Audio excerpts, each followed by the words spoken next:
नमस्कार दोस्तों। देखिए, जो पार्लियामेंट का स्पेशल सेशन आने वाला है 18 सितंबर से, तो ऐसे में इसमें कयास लगाए जा रहे हैं कि सरकार इसमें ऐसा क्या करने वाली है। आखिर स्पेशल सेशन जब भी होता है, क्योंकि उसमें कुछ ना कुछ बड़ा आता ही है, तो ऐसे में ये देश भर में चर्चाएं आम हो गई है कि इसमें कुछ ना कुछ बड़ा बिल आने वाला है। तो आज के वीडियो में हम यही देखेंगे कि आखिर ऐसे कौन कौन से बड़े मुद्दे हैं जिस पे सरकार काम कर सकती है और सरकार कोई ना कोई बिल लेके आ सकती है। तो ऐसे ही कुछ मुद्दों को हम आज इस वीडियो में कवर करेंगे। तो आप बने रहिए आज के इस वीडियो में और वीडियो को पूरा देखिए और चैनल को भी सब्सक्राइब कर दीजिए। तो चलिए दोस्तों, वीडियो की शुरुआत करते हैं और आपको बताते हैं कि ऐसे कौन से मुद्दे हैं जिस पे सरकार की संभावना बन रही है कि स्पेशल सेशन के द्वारा उस पर कोई कानून या फिर बिल ला सके। तो देखिए दोस्तों, इसमें तो सबसे पहला जो कि बिल है वो है जम्मू कश्मीर को एक स्टेट का दर्जा वापस देने का। क्योंकि दोस्तों ये चर्चा अब आप देख रहे होंगे कि धारा 370 के खिलाफ एक दायर याचिका में सुप्रीम कोर्ट में सुनवाई चल रही थी। तो पिछले दिनों इस पे जब सुनवाई हो रही थी तो सुप्रीम कोर्ट ने इसे केंद्र से पूछा था कि आखिर आप जम्मू कश्मीर को केंद्र शासित प्रदेश है अभी, उसे राज्य का दर्जा कब बहाल करेंगे। तो ऐसे में सरकार की तरफ से सॉलिसिटर जनरल तुषार मेहता ने बाकायदा कहा था कि सरकार इसे जल्द से जल्द राज्य का दर्जा वापस प्रदान कर देगी। तो ऐसे में ये चर्चाएं भी हो चुकी है कि आने वाले समय में हो सकता है कि जो कि स्पेशल सेशन पार्लियामेंट का आ रहा है तो उसमें शायद जम्मू कश्मीर को स्टेट का दर्जा दिया जा सके।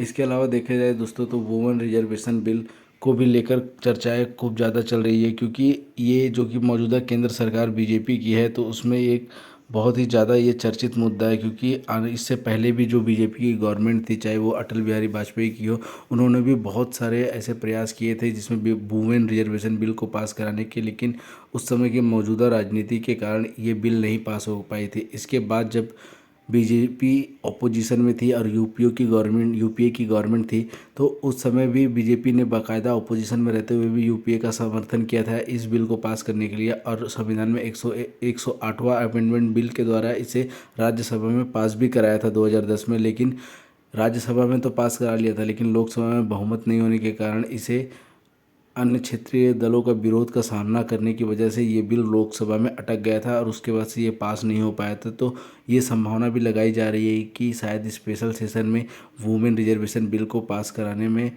एक मत किया जा सके लोगों को, और ये बीजेपी का जो कि बहुत ही चर्चित मुद्दा रहा है, तो हो सकता है कि सरकार इस पे भी काम करने को सोच रही होगी। इसके बाद देखें दोस्तों तो जो तीसरा सबसे चर्चित मुद्दा है वो है यूनिफॉर्म सिविल कोड का। क्योंकि बीते दिनों आपने देखा होगा कि ये बहुत ही ज़्यादा चर्चा में रहा कि सरकार यूनिफॉर्म सिविल कोड लाने जा रही है। लेकिन दोस्तों हम देखें कि इसका संविधान में क्या कहा गया है, तो आर्टिकल 44 इसके लिए दोस्तों बताता है कि अगर केंद्र चाहे तो किस सिविलियन के लिए एक ऐसा कानून बना सकता है। तो दोस्तों ये यूसीसी विभिन्न धर्मों के समुदायों के जो पर्सनल लॉ को हटाकर दोस्तों एक समान कानून बनाने का प्रस्ताव करता है। तो इसलिए यूनिफॉर्म सिविल कोड जो अगर आ जाता है तो ये पूरे समान नागरिक संहिता, मतलब किसी का कोई अपना पर्सनल लॉ नहीं रहेगा। जो भी धार्मिक मुद्दे हैं उन सबको एक प्लेटफॉर्म में कर कर एक राज्य एक कानून के हिसाब में सभी धार्मिक समुदायों के कानून को, पर्सनल लॉ को हटाकर यूनिफॉर्म सिविल कोड लागू किया जा सकता है। तो ये भी चर्चा है कि सरकार इस पर भी सोच रही है और आने वाले समय पे इस पे भी काम करने की संभावना है। तो स्पेशल सेशन में इस पर भी विचार किया जा रहा है। इसके अलावा जो सबसे ज़्यादा चर्चित मुद्दा रहा है दोस्तों, वन नेशन वन इलेक्शन का।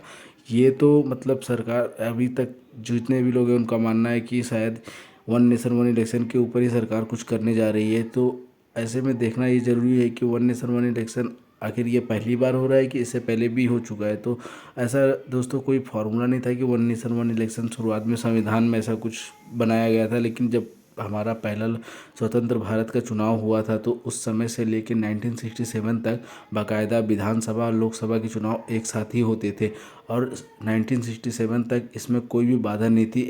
एकाक हुआ था, लेकिन उसके अलावा ऐसा और कोई भी डिस्टरबेंस नहीं आया था। लेकिन उसके बाद से ही राजनीतिक कारणों से और भी बहुत सी ऐसे दल बदल के कारण और भी बहुत से ऐसे राजनीतिक कारण हो गए थे जिसकी वजह से एक एक करके ये प्रक्रिया टूटती चली गई, और 1967 के बाद से आज तक ये प्रक्रिया एक साथ फिर नहीं हो पाई है। और आज जिसका नतीजा हम देख पाते हैं कि लोकसभा और राज्यसभा के चुनाव अलग अलग हर साल 2-3 रहते ही हैं। तो ऐसे में सरकार इस पर विचार कर रही है कि आने वाले समय में लोकसभा और विधानसभा के चुनाव कम से कम एक साथ कराए जा सके, और अगर संभावना बन पाए, अगर यदि ये दो सफलतापूर्वक रहते हैं तो लोकल बॉडी के भी इलेक्शन को एक साथ कराने के लिए इस पे जोर दिया जाएगा। तो दोस्तों ये मुद्दा भी बहुत ज़्यादा चर्चा का विषय रहा है। तो देखते हैं दोस्तों, क्योंकि स्पेशल पार्लियामेंट जो कि सेशन होने वाला है, इस पे ये कुछ मुद्दे जो कि चर्चित रहे हैं, तो इस पे संभावनाएं बन रही है कि सरकार इस पे कुछ मसौदा या कुछ प्लान कर रही है जो कि कानून लाने का। तो अब ये तो वक्त ही बताएगा कि आखिर सरकार के मन में क्या है और क्या लाने वाली है।